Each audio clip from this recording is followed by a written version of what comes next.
resistance, pushing back, the feeling of resistance, thousands of people that I've asked, it's never a loosening. It's always a tightening. It's never a softening. It's always a hardening. That your physical body will let you know when you're resisting anything. When you're resisting something outside of the body, you'll feel the push. When you're resisting something on the inside, you'll feel that same push. Why do we do it?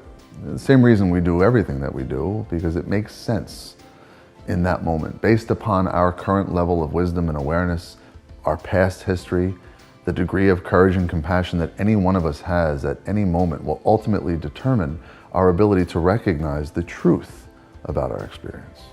I might not know I'm resisting something because there's just not enough of me available to know it, because I'm distracted by some promise of things being better if I could just get over here. And so the truth about the four streams and the truth about my work is that we're going to start right here.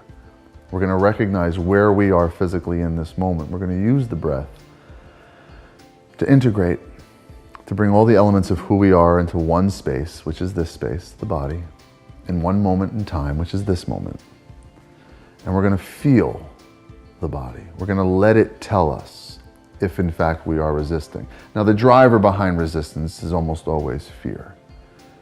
It's a promise that we've made ourselves, sometimes unknowingly, that if this thing falls, everything's gonna fall. So I gotta hold on to it.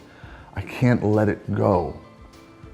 And we take this huge part of who we are into this very small part of our lives, and we spend all this energy. Now, physically, we get sick from resistance. Physically, we fatigue from resistance. Our body actually becomes catabolic, more acidic, when we have an emotional experience that we're resisting, that we're stuffing or swallowing, you'll hear people sometimes call it. So resistance is not in and of itself bad. I don't believe anything is, but it's not skillful. It doesn't work. Sometimes we need to do it to learn that it doesn't work. In fact, I promise you, you have to do it to learn it doesn't work. Wisdom is the recognition that it doesn't work, and then the capacity to shift our attention. Just shift it to a new place. And then in that new place, have the courage and the compassion to let the experience be what it is. See, very often letting go happens when we simply take our attention and we move it off of what we're holding on to. It's not an ignoring, it's a shift. It's turning our attention to some other element of our experience. And the degree to which we're able to do that will be the degree to which we're able to let go of what we were once attached to. So as we shift, as we create that movement, resistance begins to fade. Now, in this new moment, resistance may rise up again, but if we can become familiar with what resistance feels like, recognize that it's motivated by fear, we can bring our awareness to the resistance, to where we actually feel it in our body. And if we can meet that experience with loving kindness, to whatever degree we have been successful in cultivating it, because on some days we just won't have it.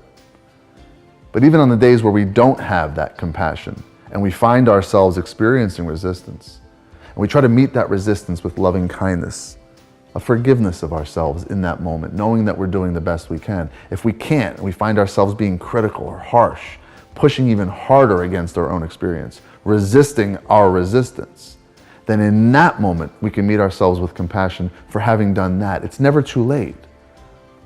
And if we get overwhelmed and we find that we're just not being successful, we can shift our attention outside of the experience altogether. And the go-to for us in the four streams is always shifting our attention to the needs of someone else.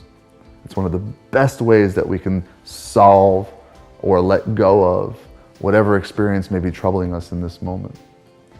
It's very rarely a bad idea to turn your intentions and your attention to the needs of someone else. Recognize your resistance. Become familiar with it. It will always be a part of your life. But if we can make friends with it, if we can recognize its origin, forgive ourselves in this moment for our humanity, our capacity to be what we really are, to produce, and to produce with an emphasis on the quality of the process, is immeasurable. Good luck.